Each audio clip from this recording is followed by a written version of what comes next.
नमस्कार। आप सभी का हमारे YouTube चैनल फाउंडेशन क्लासेस में स्वागत है। और इस वीडियो में हम आपको संख्याओं से परिचय कराने वाले हैं कि संख्याएं कितने प्रकार की होती हैं। ठीक है, तो शुरू करते हैं। नंबर्स।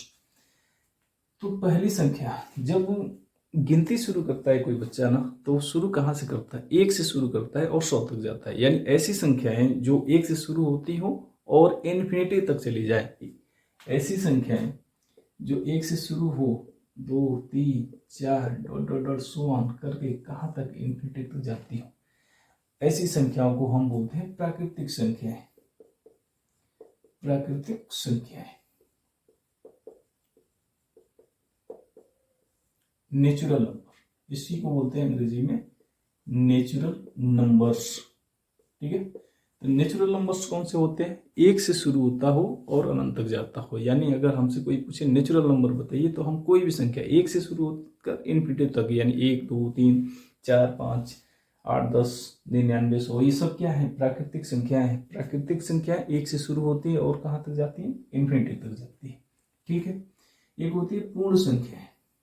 पूर्ण संख्या, इसी को बोलते हैं होल नंबर। Whole numbers. ठीक है, होल नंबर्स क्या होती है? ऐसी संख्याएं जो जीरो से शुरू होकर इन्फिनिटी तक चली जाए। ठीक है, जो जीरो से शुरू होती हो, 1, 2 और ये डॉट डॉट इन्फिनिटी तक जाती है।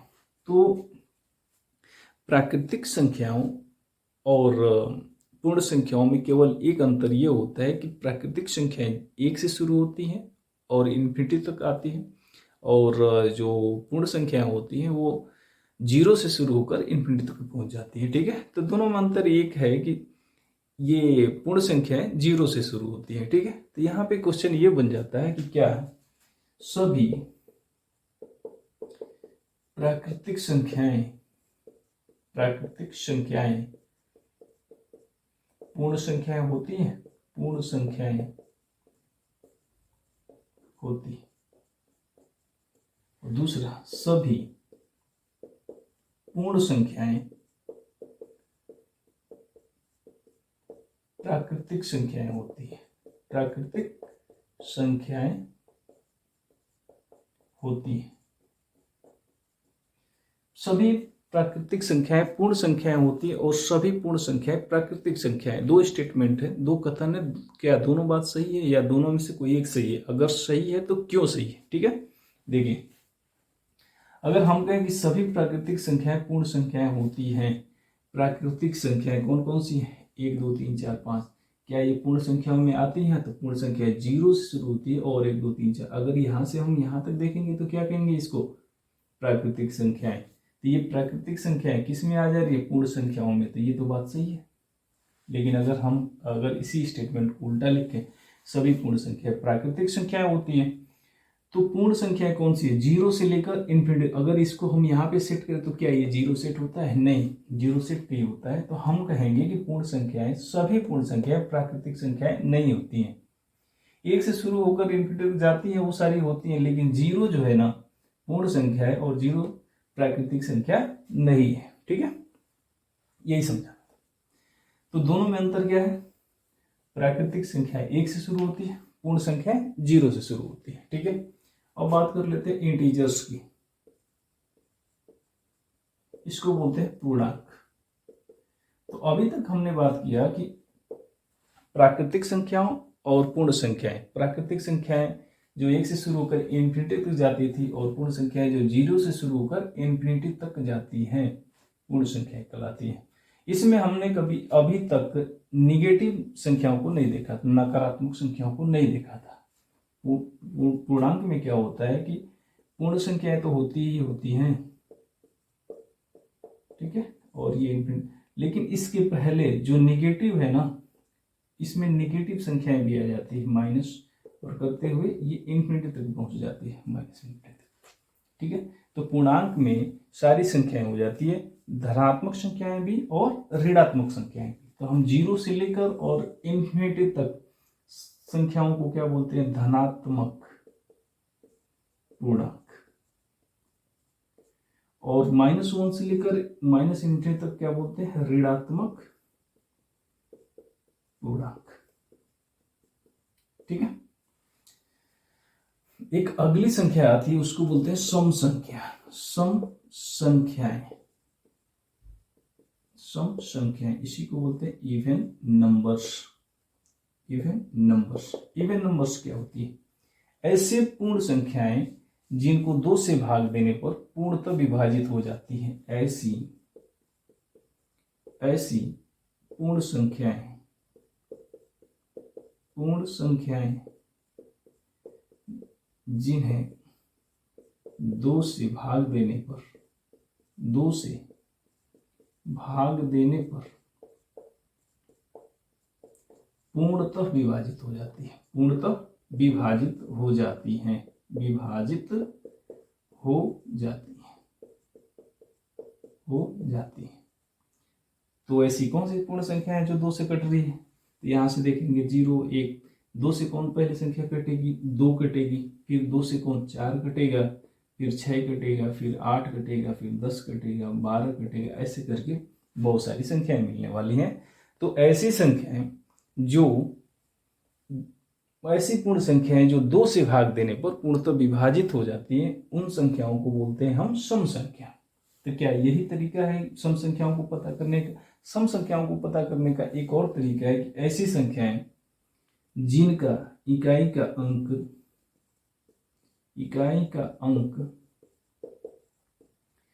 0 हो, 2 हो, 4, 6 या 8 मिले। ऐसी संख्याएं जिनके इकाई का अंक 0 मिले, 2 मिले, 4 मिले, 6 मिले या 8 मिले, ऐसी सभी संख्याओं को हम क्या बोलेंगे? सम संख्या। जैसे हम अगर कहीं लिख दे 58, ये क्या कहेंगे? सम संख्या है। हम कहीं लिख दे 1004, ये क्या है? सम संख्या है। 1240 क्या कहेंगे? सम संख्या है। ठीक है। तो सम संख्याएं किसको कहेंगे? जिनके इकाई का अंक क्या मिल जाए हमको? 0, 2, 4, 6 और 8 मिले। ठीक है। अब आते हैं एक विषम संख्या पे। विषम संख्याएं क्या होती है? विषम संख्याएं, या इसी को हम बोलते हैं ऑड नंबर, ऑड नंबर्स। ठीक है। ठीक है, ऐसे ही परिभाषा। ऐसी पूर्ण संख्याएं जिन्हें 2 से भाग देने पर पूर्णतः विभाजित नहीं होती हैं, उन्हें क्या बोलते हैं हम लोग? विषम नंबर। ऐसी पूर्ण संख्याएं जो 2 से पूर्णतः विभाजित नहीं होती हैं, विभाजित नहीं होती हैं, पूर्ण होती हैं, विषम संख्याएं कहलाती हैं। विषम संख्याएं कहलाती हैं, विषम संख्याएं कहलाती हैं। ठीक है।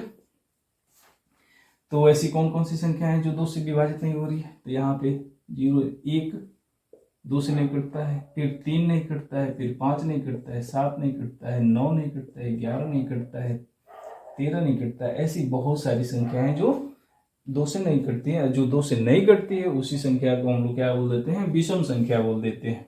ठीक है।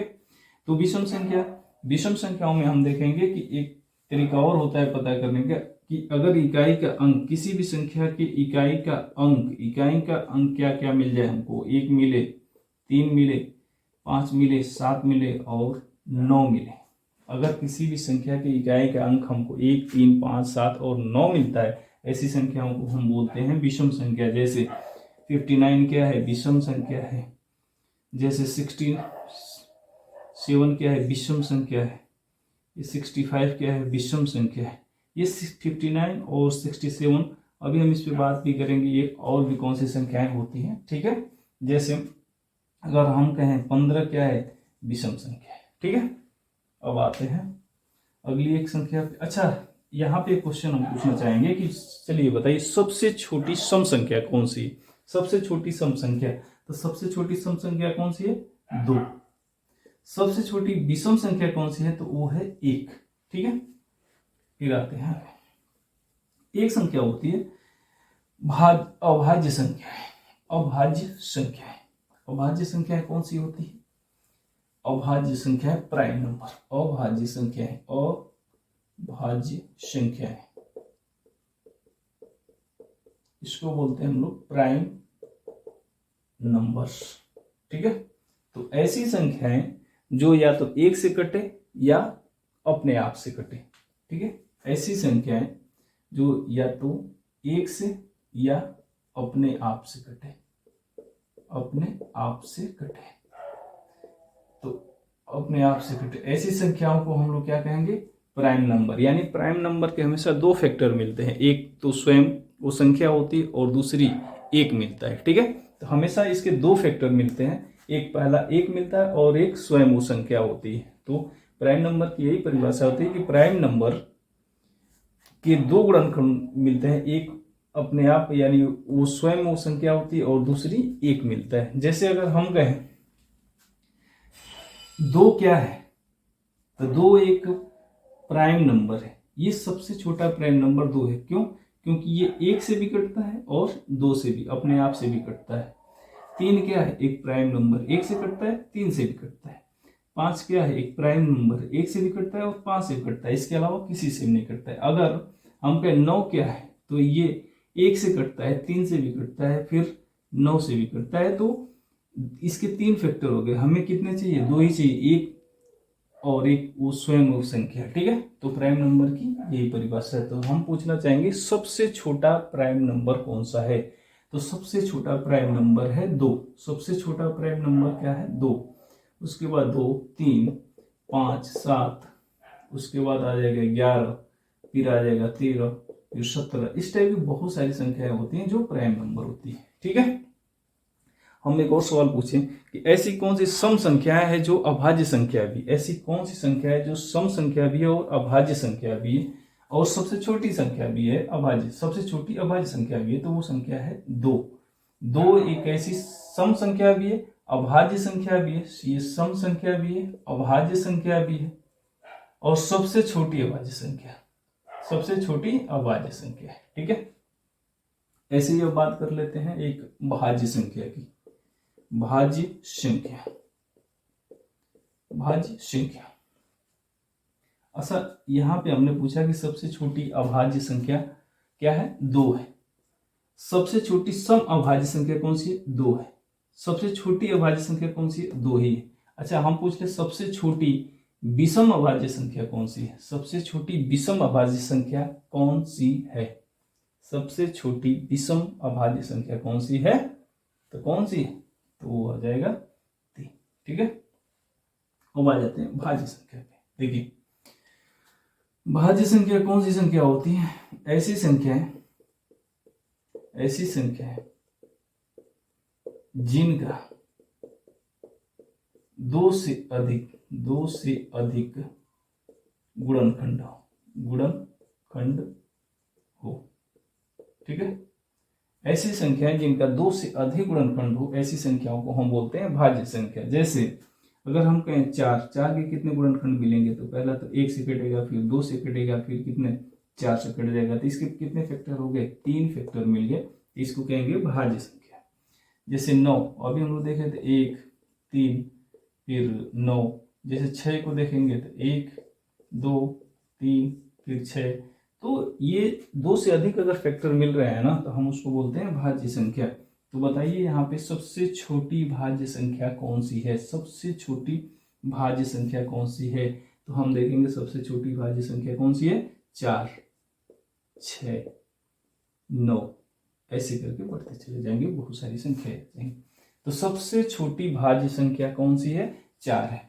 हम पूछे सबसे छोटी विषम भाज्य संख्या कौन सी है, सबसे छोटी विषम भाज्य संख्या कौन सी है, तो वो है 9 है, ठीक है। एक संख्या और देखते हैं, ये होती है परिमेय संख्या। एक संख्या होती है परिमेय संख्या, परिमेय संख्या,